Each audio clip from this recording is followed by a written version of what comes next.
Hi, I'm Danielle Smith.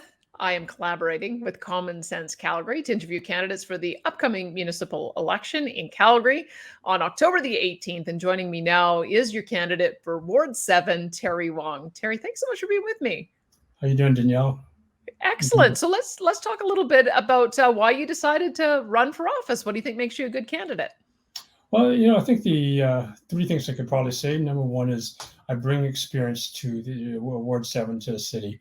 As you know, I worked for the city for 30 years as a manager in a variety of different departments. Subsequent to leaving, I've worked in the community for the last 6 years, both in president of the community association as well as executive director of a business and improvement area, and therefore business in a community sense. And I think that the third part is that over my course of my career, it's always about doing the right things and doing it the right way. All right. Well, let me talk to you a little bit about the candidate who had been in there for some time. I know she's retiring, Drew Farrell, but she was a little controversial. I'm just wondering, when you look at her record, would you have done anything differently? Well, I think one of the things we found after door knocking about close to 4,600 houses, 85% of the people today have said her time is up. And as in the course of the 21 years, progressively it became less and less listening to communities and listening to the concerns of the residents and community associations. So would I've done anything different? Definitely would have. Right from day one to the whenever the time's up for me, I will continue listening to communities. I will continue listening to people. I will continue, I say, allowing them decide the future of Calgary. It is not about me; it's about them. Talk to me a little bit about that strange intervention that she did with the Dairy Queen not wanting them to be able to rebuild. Just give me your perspective on what you heard about that, because that was that story went pretty far and wide when Alicia Corbella wrote about it. Sure. So on that particular case, I had a direct role in that situation, whereby the property owner, the Gordon family, and the business franchise owners, the Shim family, when the city refused their development permit, we decided to go through appeal process. In the appeal process, we knew we had a solid case as to there shouldn't have been any intervention, shouldn't have been any refusal for a private property owner to do what he needed to do. So in that situation, we presented a case, but at the same time, despite knowing or feeling that we were going to win, we wanted to be sure that Calgarians knew that this is the way in which City Hall was operating against private interests. We wanted to show that intervention on again private interests is not appropriate. Thus, the media took off on it. Talk to me a bit more about what you're hearing in your ward. What are the issues that people are telling you are the most important? Give us the top three. Top three things, yeah, for sure. We've been door knocking since May 1st, and I say 4,600 houses. The predominant thing that we're hearing right now is what we'll call community safety, public safety, and infrastructure safety.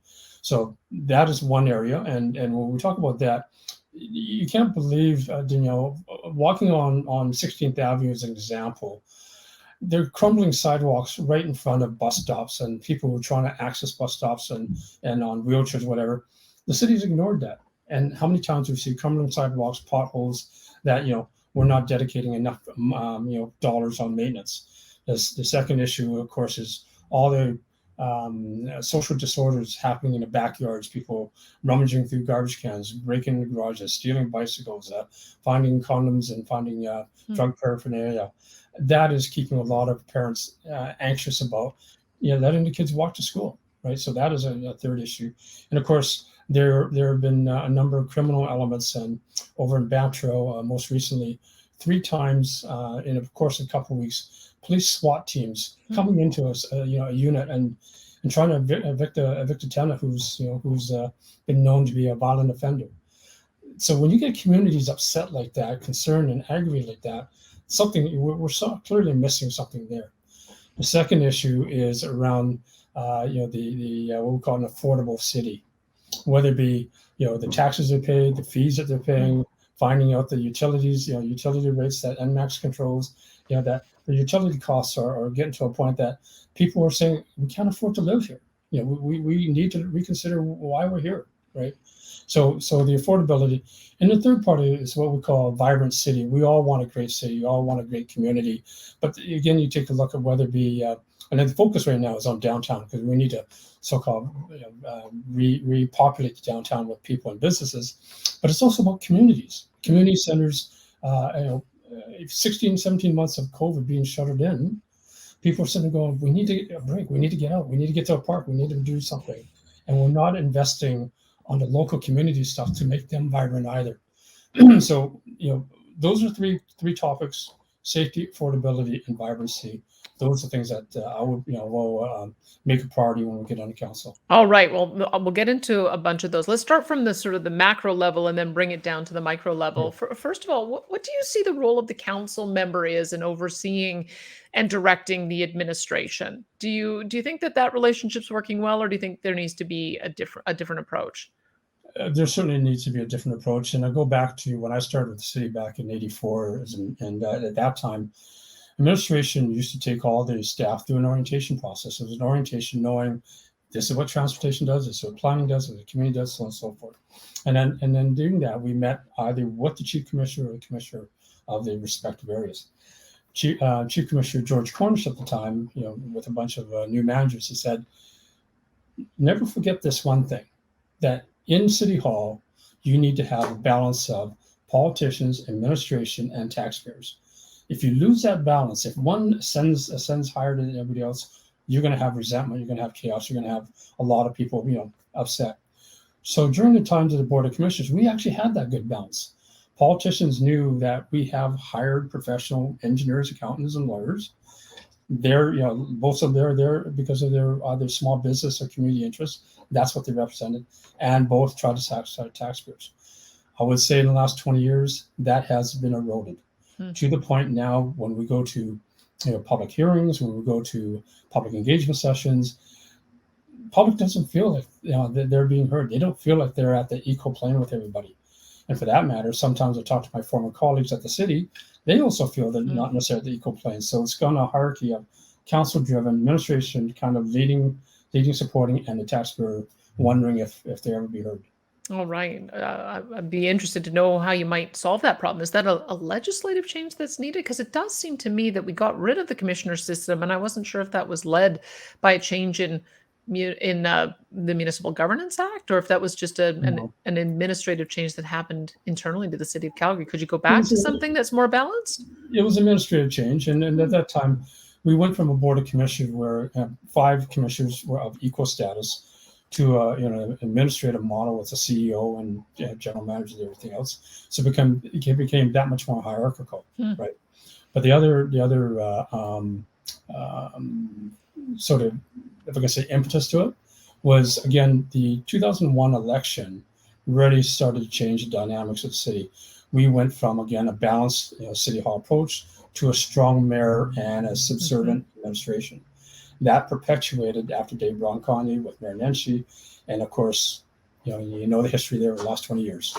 Interesting. All right. Well, let's then talk a little bit more about how you would approach the issue of spending and taxes, because I'm kind of curious since you've been there. First of all, let's deal with the big ticket item, which is wages.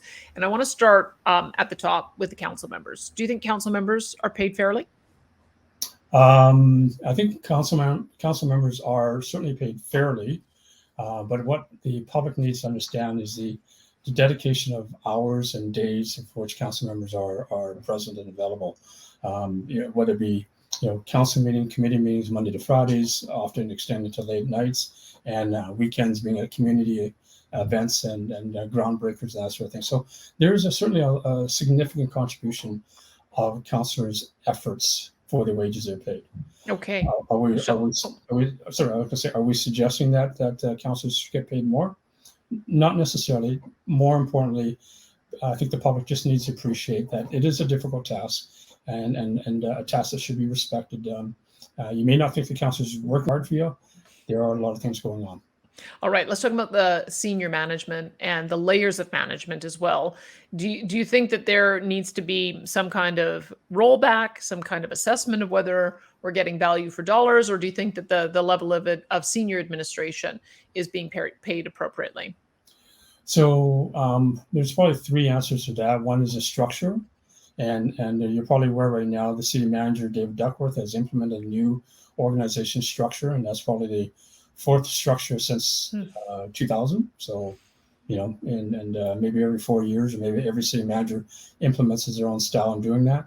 On a structural perspective, while the new structures, if I could say function oriented, so a planning group, a design group, a construction group, an operations group, and that. The thing that is, to me, fundamental to all structures is community. From when as a president of the Hounslow Heights Briar Hill, when we're talking about the planning of a road infrastructure, I want to know I've got one person I'm dealing with from planning to design to construction all the way through. That continuity, that thread of consistency is important in any organization structure. If you do that, then your community, your constituents, your business constituents can see everything that's going along the way. Secondly, they're part of the communication, they're part of the collaboration, they're part of the coordination. That's key, regardless of the administrative structure. Okay. The second question you asked is relative to the people that are there now. There's in terms of our city manager and general managers, are they in the right place? That's up to the city manager to decide. As council members, though, we need to hold them accountable. Each of our city managers, general managers, directors, we need to hold them accountable. It's not for us to design the organization, but it's certainly for our job to hold them in terms of performance, right? And then the last question about wages, salaries, that obviously requires a compensation study done across Canada, and it's not good enough to say that we are the top 5 cities across Canada, and therefore we should be in the top 5 echelon of pay. No, I believe in pay relative to the work you do and the significance of the work you do in a local marketplace. Do you think that same analysis of comparing pay needs to be done for the frontline workers too? When you get down to your middle managers and your union workers, same sort of thing. I think taxpayers want to know that the cost of our labor is equal to, or within say 10% of the local marketplace, right? The difficulty, as you know, we've got 17 unions. Collective bargaining is obviously a multi-year process, and I've been challenged at the door. Would I walk in and legislate a 5% rollback on that? The answer is council members cannot legislate that. What council members can do is direct our administration to do a very diligent job in making sure labor relations negotiations done fairly, respectfully, but we have targets. Let's get to our targets. All right, let's talk about spending. Do you think the city is spending about right, about what you'd expect, or is it too much or too little? And the city often trots out their little charts and saying how we compare to other cities, whether by tax rate or by capita spend or whatever case may be. The question I always ask is, are we getting value for those dollars, right? If people feel that our potholes are being taken care of, our roads are being cleared, the snow is being removed, the garbage cans are picked up regularly, that 311 calls are answered within a acceptable time period. If you get that, then people will then look past what the costs are. Wow. Having said that, though, and so I guess what I'm trying to say is quality service first. But the second part of the equation is we don't want to be seen to be paying something that's out of line with what the marketplace is, or out of line with other constituents are. So yes, there's a quality side followed by a cost side. And what do you do to keep spending under control? Oh, I think the very first thing we got to understand is, are we doing the same old, and spending the same old? And if that's the case, then we're not keeping our eye on the ball because the ball moved, right?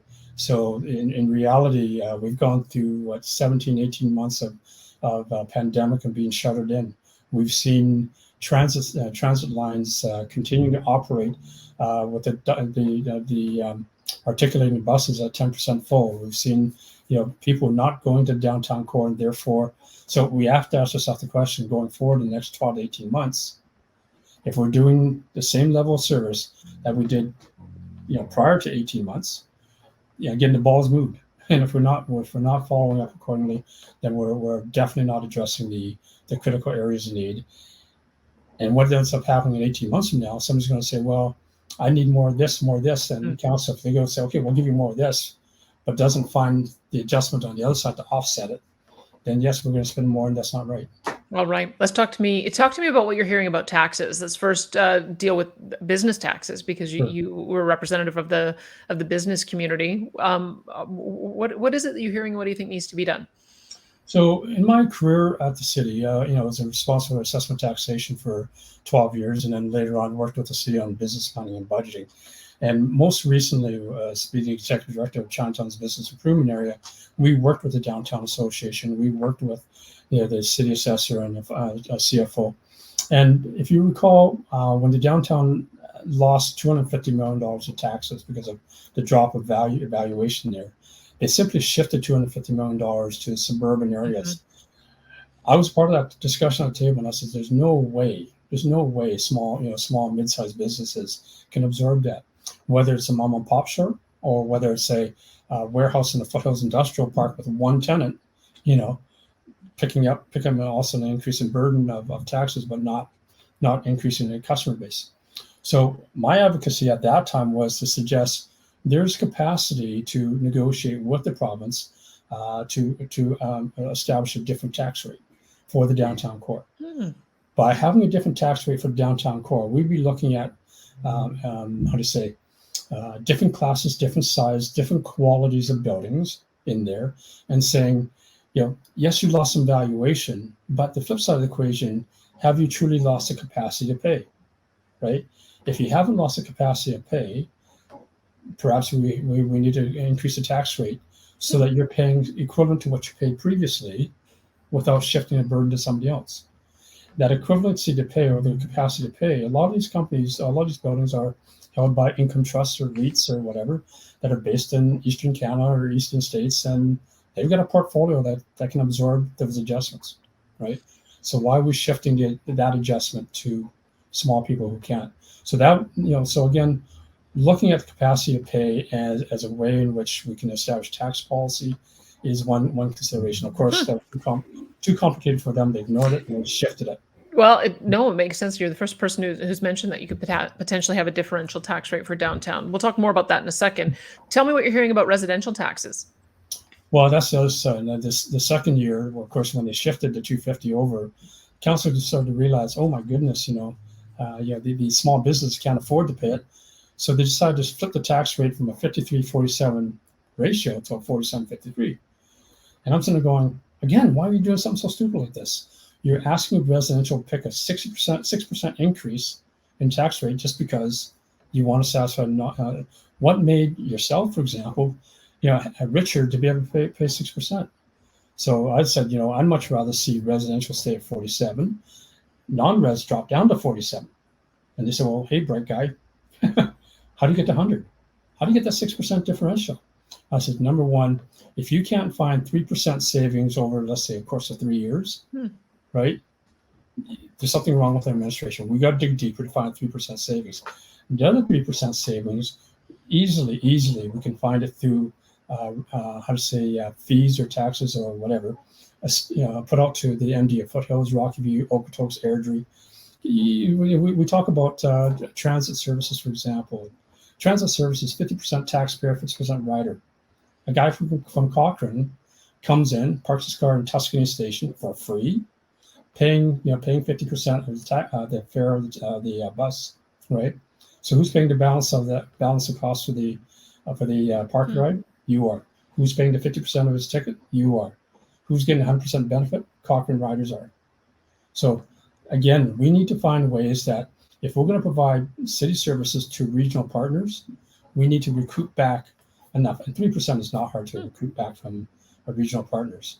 All right, let's talk about the other side of the spending, which is capital spending. There's been a few high-profile and costly ticket items. So let's first talk about the Green Line, which started off with a lot of support. It was a great project, 40 kilometers. It was going to go deep north, deep south. It was going to serve the entire city. It's going to be three-way funded, and it's no longer the project it started out to be. So how do you fix it, or do you scrap it? So I think in our door knocking, most people support the ultimate trend to mass transit, both LRT, BRT, and everything else. So, and especially if we're going to be responsible for our climate and environment, we need to consider doing that. However, the business case, the technical alignment that was proposed in 2017 and again in 2020, things have changed in 2021. And the dominant change, of course, is ridership. Are people funneling from the North Calgary or Southeast Calgary into the downtown core? Is there a rationalization justification to take them to the downtown core and all the way through? So that's the first question. We need to really understand where we're going to be at 18 to 24 months from now. And if the answer is we don't know till 18 to 24 months, maybe we should delay the project until we figure that out, right? Now the other part of the equation is destination from Shepherd to downtown and from downtown to 16th Ave. Once again, are we taken to the basin of where riders are? Well, Shepherd is at the tip of where most of Southview residents are. We should ideally have considered taking it all the way down to Seaton, in the heart of where the residents are, and bring them downtown. Similarly, from downtown to 16th Avenue, most people in Crescent Heights, Mount Pleasant, that I talk to, walk to work, right? So again, the ridership to 16th Avenue is not the destination, and so people need to rethink that. The third is, of course, the cost of going across the river and up the Center Street, and no, it's with the $5.6 billion. There's no way we'll do to Shepherd and to 16th Avenue within that cost constraint. So when the time comes to reevaluate how much more money we need to ask the citizens, what do you want? Now, as part of my campaign, we put a survey out there, and the survey asks, if we needed more money, $500 million to $1 billion more to go across the river and up Center Street, would you do it? 85% of people said no. All right, that's a good answer. Okay, let's talk then about some of the other capital projects, because there's a few other big ticket items. The Event Center in conjunction with the Calgary Flames, the BMO Center expansion, the Arts Commons transformation, and the Foothills Fieldhouse. When they were first proposed, the CFO said, you don't have the money to choose all of these, but council went ahead and affirmed them all anyway. If you'd been at the table having that discussion, having to prioritize, what would have been the top priority for you? So out of those four projects, certainly the convention center is something that we need, and simply because if we're going to attract big business here, it's a combination. Number one, getting them to recognize Calgary is a place to do business, and conventions are the greatest draw, where they can test run the idea of what is Calgary the right place to be, right? It also brings obviously tourism dollars and business dollars there for the local economy. The second for me would have been taking a look at the entertainment center. $500 million, and of course it's been increasing a little bit, but $500 million, about 50 to 60% of that funded by Calgary taxpayers. I asked myself the question, I asked the constituents, can you imagine Calgary without an NHL hockey team? Can you imagine Calgary without an arena facility for major concerts? Most people say yes. I agree with you. We can't imagine it, but we can't afford to go there anyways. So I guess what I'm trying to get at on that one is, while Calgary thinks and believes that they should have something there, that deal should have done something for the average Calgarian as well. And what I've said to to people negotiating it, what you should have negotiated for that $200 million plus was the setting aside 10 to 15% of the tickets, handing it over to the Calgary Foundation or a nonprofit here, where they can dispense those tickets at an average price that most Calgarians can get. So once in a while, you might be able to get to a game once in a while, right? Or a concert once in a while. You're not paying the $200 bowl ticket. You might be paying $50. The Calgary Sports and Entertainment Corporation doesn't lose money, because that 15% of tickets, the subsidies they give away, is absorbed by the 85% of people who can absorb it anyways. Right? So now all of a sudden you've got a deal with a capital cost deal where the average Calgarian feels, I got a piece of that deal. If we had done something like that, I don't think people would have been that put off by it. Okay. Thanks Okay. for the thanks for the answer on that. Let's talk a little bit of talking about affordability. Let's talk a bit about affordable housing. When I say affordable housing, what kind of impact do you see in Ward 7? What does that mean for your ward? Yeah, I think the affordable housing and accessible housing and the ability to find housing for those are in I say desperate straits are different categories of need, right?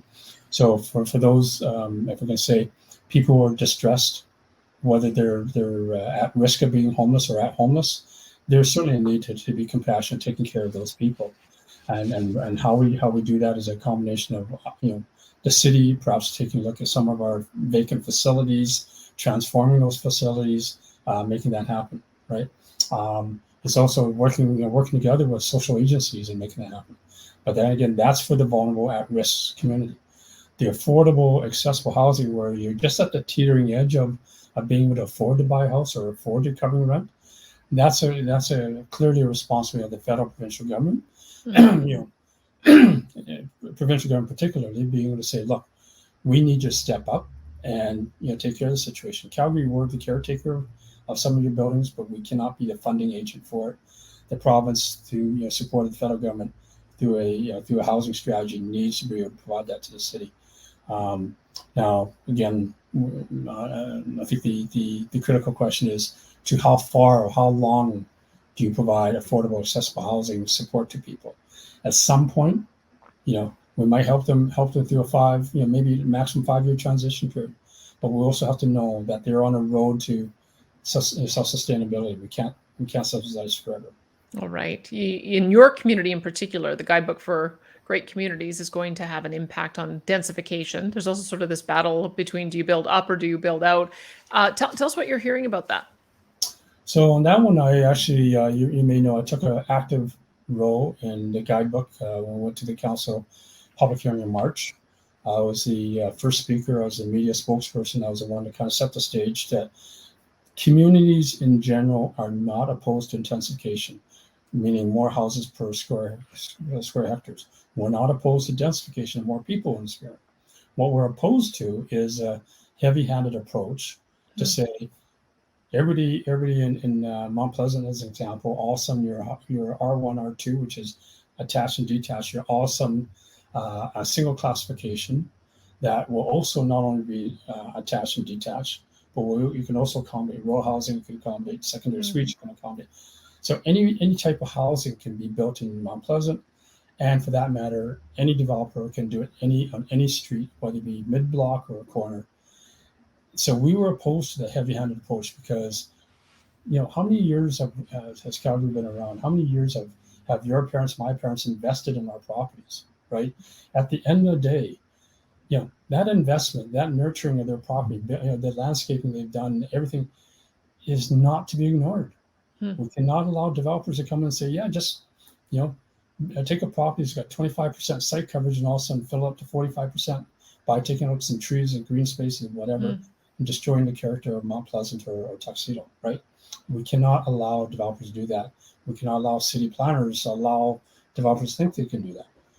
The second part is communities should speak first, right? Communities Hmm. should have a voice at the table on designing where should we put density. Should we put density on certain streets and roads or on certain corners, or perhaps do we need to take the full share of density because we've got Stadium Shopping Center, there's major density. We've got University District, major density. Midfield Park, major density. If you build those up to major density, and then you take a look at what's left over, then all of a sudden you could say maybe it's only 30% left that we Hmm. need to fulfill. Then you can sprinkle density in different communities, right? But you don't also say, well, put 70% density in Mount Pleasant. All of a sudden your parents are wondering, geez, why do I want to stay here? Yeah, good point. Thanks for that.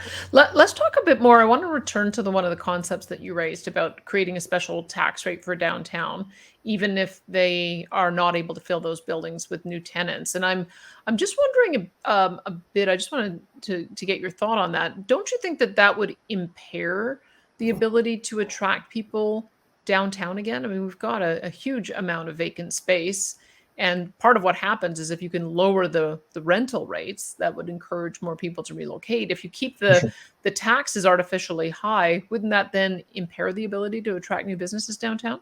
So the cost of occupying downtown space is a combination of, yes, the municipal costs, right, which is your taxes and your utilities. But the other part of it is obviously the market, what the market's prepared to pay for a dollar per square foot of that area, right? And you're right, at this current stage, we are at a published 28% vacancy rate, unpublished 38% vacancy rate, largely because there's a lot of tenants who have leases on vacant space that they're still paying for it, but once those leases run out, also we're going to be that number will escalate very quickly. So at the end of the day, you're right. The question is, how much can a business bear to be able to pay for being downtown, right? The flip side of the equation to that, I'll say, is we can reduce the rates on a tax side of the equation, and the market might drop down the rates on the other side of the equation.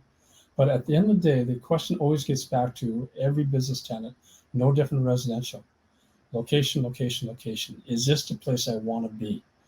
And that's where I think where the city of Calgary can spend some time on creating a place where downtown is not just 8 o'clock to 5 o'clock in a day, but rather it's a place where people can I'd say enjoy at nighttime. More streetscape, more cultural space, more restaurants, more this and that, right? 7/24, right? The more you do that, then you create the attractiveness that people will be willing to come down there, and thereby create the business success for that. All right. So do you think one of the approaches that have been taken has been to give direct incentives through the Calgary Economic Development? Do you support that kind of approach? So there's $2 numbers in there. One is $80 million to the expansion of Arts Common, and then a $45 million incentive to convert office towers into multi-residential. So what I'll say first off on the $80 million, you can imagine spending $80 million, and it'll take 3 or 4 years for that construction to work, and then the benefits won't be realized until years 5 and 6, right? Does Calgary want to wait 5 and 6 to realize the benefit, or do we want to take the $80 million and do something, on the ground now that can attract people, attract businesses, build communities, right? So I'm not to suggest I'm not a fan of the arts community. I am, but I think I'm a fan of Calgarians as a whole, and asking us, can we spend $80 million in smaller, multiple projects that can revitalize the downtown core and surrounding areas? The $45 million of incentive to convert apartments to office to apartments. Yeah, not all buildings are qualified to do that from a technical perspective, architectural perspective. Similarly, not all property owners, property managers will find out a financial incentive to do, because they've got an inherent cost in the structure already. Then there's renovation costs, right? At the end of the day, you stack it all together. Or stack it all together. How long will it take to get the return on investment back? Right. Do you need to grab a drink of water? I've got water in front of me. I just want to give you a chance to do that. Thank you. So from an economic standpoint, I'm not sure how many people will take it up. But the third part of the equation, from a real estate perspective, we have a lot of vacant condominiums that are not being sold yet. So adding to the supply of condominiums while reducing the office vacancy rate artificially down to 20%, I'm not sure that's the right way to go. Okay. I want to call this a lightning round because I want to get your take on all of these issues, but we are running short on time. So let's see if we can get through some of them quickly. So first of all, just give me your basic take on privatization. Do you believe that in certain cases there should be private delivery of public services, say either garbage collection, snow removal, golf courses? Generally speaking, do you support that kind of approach? I'm not opposed to privatization, but my primary is, through the city services, can we deliver quality? Can we deliver cost effectiveness? Can we deliver the continuity of service that people expect 7/24, right? If we can do it in a reasonable manner, one that is not totally out of line with the private marketplace, I think the city can continue doing that. Oh. But then again, of course, we can't ignore privatization. Okay, talk to me about the public art program. It's been controversial. Do you think they fixed it, or do you think there's still problems? They made improvements, certainly in the adjudication and the board who's making those decisions. I think from my perspective is,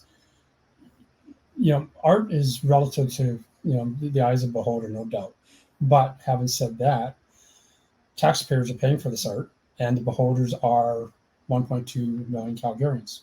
So whatever the recommendation is from this Arts Council should be tested with the community before it's actually invested. Okay, let me ask you about another issue that was controversial over the last year. It was called Defund the Police. I'm wondering what that means to you and what we should take from that movement. Yeah, so defund the police was just a reaction to what you saw in North America in terms of some bad behavior by cops and this and that. I'm not a supporter of defunding. I'm a supporter of building a strong, protective services for the city. But that protective services is both the criminal enforcement, which obviously you need to have officers, whether it be fully armored or with the right armament, but it's also around the soft enforcement or soft services, and partnering up a police officer with a civilian when they're going out and about, for example, right? Where, again, I can imagine a social worker going to a door of a domestic dispute without protection. We need to ensure that they're protected before they can do their job. Right? Okay. That kind of stuff. So the only other thing I'm going to say is that I think we need to create another class of community support, what I call community support resource officers. These are similar to those in a school. These are not people walking around with guns on a beat. These are people walking on the street and knocking on people's door and doing wellness checks and giving this communities a sense of, there's somebody on the road and watching what's going on, and if necessary, they can intervene and take care of situations. Okay, one more policing issue. Sure. They reduced the speed limits in communities to 40 kilometers an hour. Did you support that? At the end of the day, traffic safety is very important, and I would say going from 50 to 40 really doesn't make a lot of difference if it's in travel speed, but psychologically it did. And if psychologically we can change the culture of people speeding, then it's the way to go. Okay, just a couple final questions about the role of you as a council member and the balance between you representing your constituents versus, in the first case, there's going to be a couple of public referenda, one on fluoride, another on daylight savings, another on equalization. Generally speaking, do you support public votes, or would you prefer to make all the decisions yourself? Either way, whether I do it or public referenda, whatever the public says is the way I vote, right? So again, if we didn't do a public referendum on fluoride, I'd be testing my constituents, as I'm doing right now. My campaign, I put questionnaires out there, 17 topics. Tell me the 5 things that keep you up in the middle of the night. That's what I'll represent you on. I think I know how you're going to answer this next question, but I'm going to ask it anyway, because sometimes you'll get a recommendation from administration that asks for you to do one thing because they say it's for the benefit of the city as a whole, but your constituents will want you to vote the opposite. What would you do there? Again, the same situation. If, I hope that I've already heard from my constituents, and based on my constituents, I've influenced the administration that the recommendation is what we want. But if it's contrary to what we want, I would push back on administration first, and only then take it back to the constituents and say, I've done my job, but before I vote, this is what we heard. What do you think? All right. Tell people how they can get in touch with you and follow your campaign. Is the best place? Do you have a website or Facebook? Tell us what it is. Sure. So yes, on the website, go terrywong.ca, very simple. Follow up by email at info@terrywong.ca. And yes, Facebook, Instagram, Twitter, TikTok, you'll find me there. You got them all right. Thanks so much for the conversation today. I sure appreciate it. Danielle, appreciate it. Thank you. You got it. That's your candidate for Ward 7, Terry Wong.